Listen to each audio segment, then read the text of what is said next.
রাগ করলা, বল বিসমিল্লাহ, বল সুবহানাল্লাহ। আরেকবার কস সুবহানাল্লাহ। রাগ করলি? তুমি এমন একটা ব্যক্তি, মানুষের দুঃখ কষ্ট দেখতে পারো না, তার পাশে যাই দাঁড়াও, তারা এসে তোমার পিছন থেকে ক্ষতি করার জন্য ঘুরে। কথাটা ঠিক নেবে? ঠিক ঠিক। রাগ করলা? মাআযাল্লাহ, এটা মুসলিম সমাজের জন্য এর চাইতে বড় লজ্জাস্কর বিষয় আর হতে পারে না।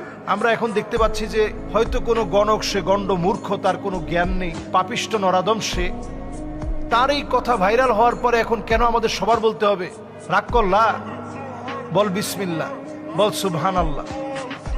এই তার কথা মতো যারা এই জাতীয় আল্লাহ রাব্বুল আলামিনের এই পবিত্র বিসমিল্লাহর মতো বরকতি বিষয়, সুবহানাল্লাহর মতো দাড়িপাল্লা ভারী করে দেওয়ার মতো ওজন সম্পন্ন বিষয়কে নিয়ে যারা ট্রোল বানাচ্ছে, মাআযাল্লাহ, আমি বলবো খবরদার, এই জাতীয় ট্রোল আপনারা করতে যাবেন না।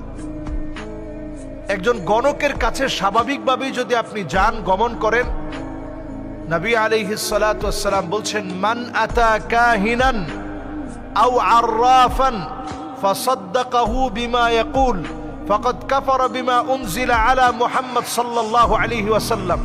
গণকের কাছে যারা যাবে, যারা হাত দেখাবে, যারা এগুলা বিশ্বাস করবে, গণকের কথার ওই তাবিজ নিবে, গণকের কথার ওই গাছের শিকড় নিবে, নবীজি বলছেন ফাকাদ কাফারা বিমা উনজিলা আলা মুহাম্মদ সাল্লাল্লাহু আলাইহি সাল্লাম, তার ইবাদত আল্লাহর কাছে কবুল হবে না।